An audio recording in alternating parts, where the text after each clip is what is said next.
அமலாக்கத்துறை உள்ளிட்ட புலனாய்வு அமைப்புகளை காங்கிரஸ் கட்சி மீது மத்திய பாஜக அரசு ஏவி விடுவது ஜனநாயகத்தில் அருவருக்கத்தக்க அரசியல் என்று திமுக பொருளாளர் டி.ஆர். பாலு தெரிவித்துள்ளார்.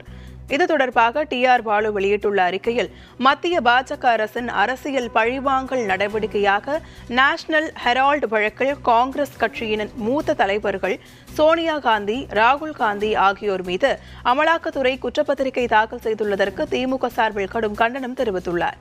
கடந்த முறை ராய்ப்பூரில் அகில இந்திய காங்கிரஸ் மாநாடு நடைபெற்ற போது அமலாக்கத்துறை மூலம் மாநில காங்கிரஸ் தலைவர்களின் வீடுகளில் பாஜக அரசு ரைடு நடத்தியதாகவும், தற்போது குஜராத் எழுச்சிக்கு பிறகு அதே பாணி அரசியலை கையில் எடுத்து காங்கிரஸ் அகில இந்திய தலைவர்கள் மீது குற்றப்பத்திரிகையை தாக்கல் செய்துள்ளதாக டி.ஆர். பாலு குறிப்பிட்டுள்ளார். எதிர்க்கட்சியை அரசியல் ரீதியாக எதிர்கொள்ள துணிச்சலற்ற மத்திய பாஜக அரசு அமலாக்கத்துறை உள்ளிட்ட புலனாய்வு அமைப்புகளை காங்கிரஸ் கட்சி மீது ஏவி விடுவது ஜனநாயகத்தில் அருவருக்கத்தக்க அரசியல் மட்டுமல்ல என்றும், யாராலும் ஏற்றுக்கொள்ள முடியாத வெட்கி தலைகுனிய வேண்டிய அரசியல் பழிவாங்கும் செயல் என்று தெரிவித்துள்ளார். மத்திய அரசு இனிமேலாவது எதிர்க்கட்சிகளை அரசியல் ரீதியாகவே சந்திக்கும் துணிச்சலை பெற வேண்டும் என்று டி.ஆர். பாலு வேண்டுகோள் விடுத்துள்ளார்.